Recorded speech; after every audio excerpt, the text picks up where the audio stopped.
The first thing was water. We must have drinking water. So it was important for us to use every drop of water that came down from the sky.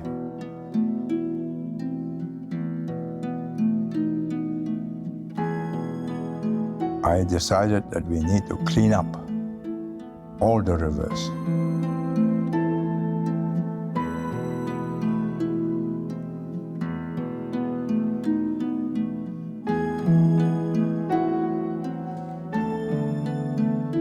There could have been no Marina Bay because there was no bay.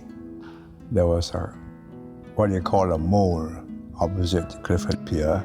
So later on, we expanded the mole and we reclaimed land into the sea and inwards. Then we closed up the bay to what it is. But the bay would not have been much value if the water was polluted.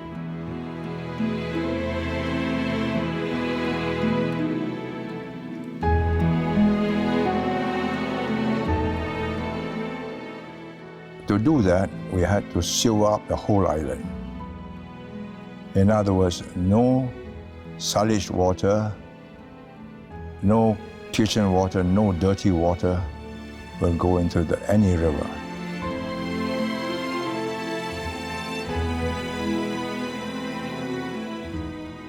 First, the engineering network that has to be done, blocking up all the leakages and so on. Secondly, the resettlement of the shipyards, the polluting industries at Kallang Basin.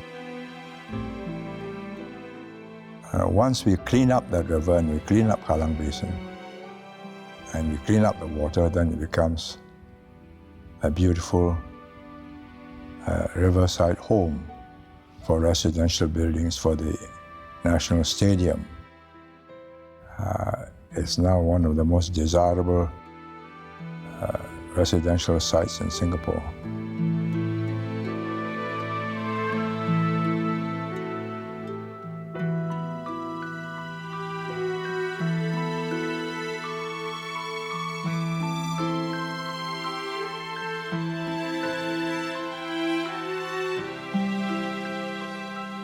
All we had was this island and its location. So we built up the infrastructure and we decided to make this a first world oasis in a third world region. We aimed for first world standards of infrastructure, maintenance, and human behavior.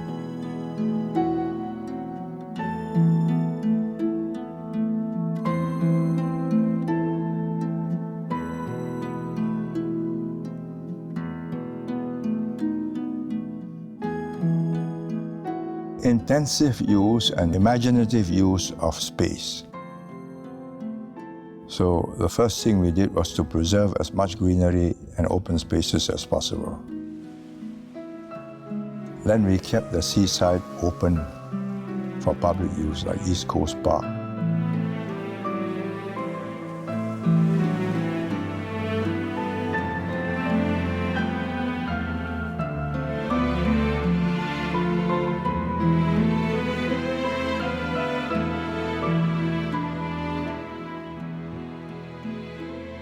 Then we have these various parks that we have preserved, and in between these parks, we have built connectors, lanes, which will connect all the parks together, and there'll be a few hundred kilometers of it to go around the whole island.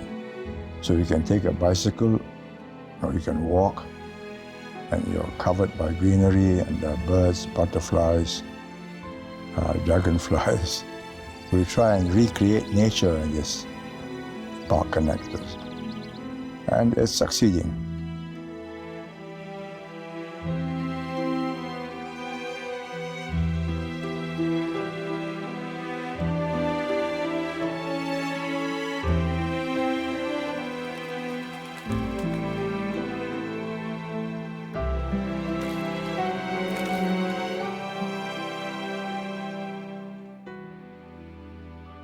Once we have clean and green Singapore, if you want to do business in Southeast Asia, you want to be safe, for yourself, safe physically, security, safe for health reasons, education for your family, connection with the outside world, then you choose Singapore.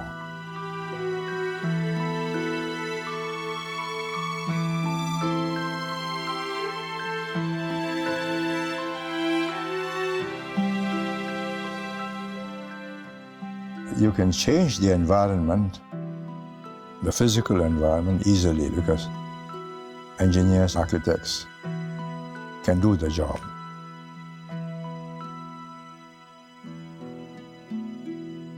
But to get the people to behave like first world citizens, when they've just come out of a atap hut or a zinc squatter hut with no running toilet, with a hole in the ground, and suddenly they go into a high-rise, they bring their chickens and ducks with them in the high-rise, and they urinate in the lifts. So that took a long time to get them to understand that this is not what a first world citizen would do in a first world city. So first we put in cameras, then we put in urinal traps, so the moment you pee, the lift stops. Gradually. You have to do this because then they know that there is punishment. And gradually, so years go by, they learn, and the younger generation going to our schools come out better behaved because they're taught in schools how to behave like first world students.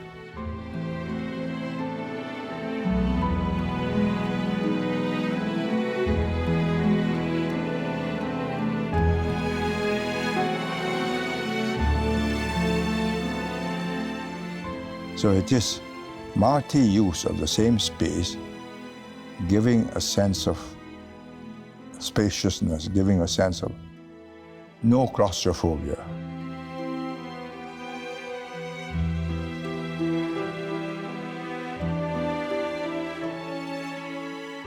So there are many things which we can do using our resources, our imagination, and engineering.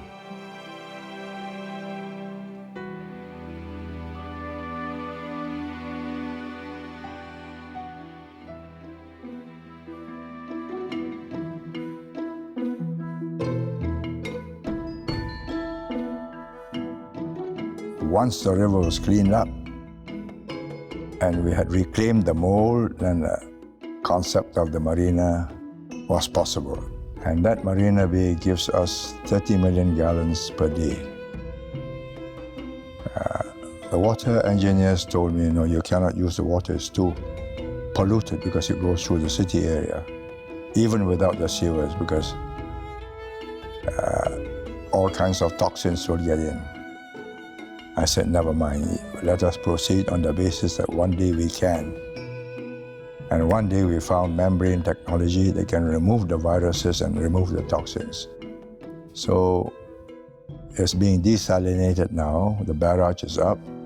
You will have another 30 million gallons of water of our own resources, and a clean river and a clean marina. And so we've got a nice, very attractive barrage, windy, elegant.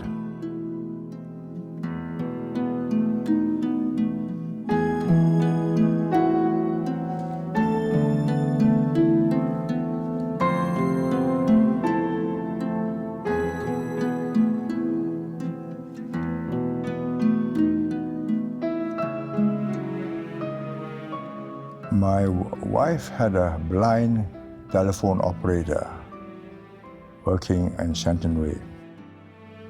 And she told my wife, I can tell you when the bus passes Singapore River. The smell was overpowering. Now you can pass by Singapore River, there is no smell, and people are sitting by Clark Quay, Boat Quay, al fresco dining, drinking, whatever.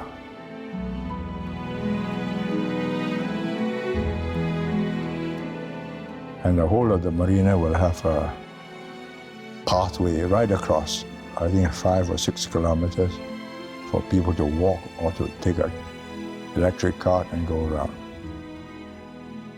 It will become a unique city heart. No other city will have a marina in the center except Venice.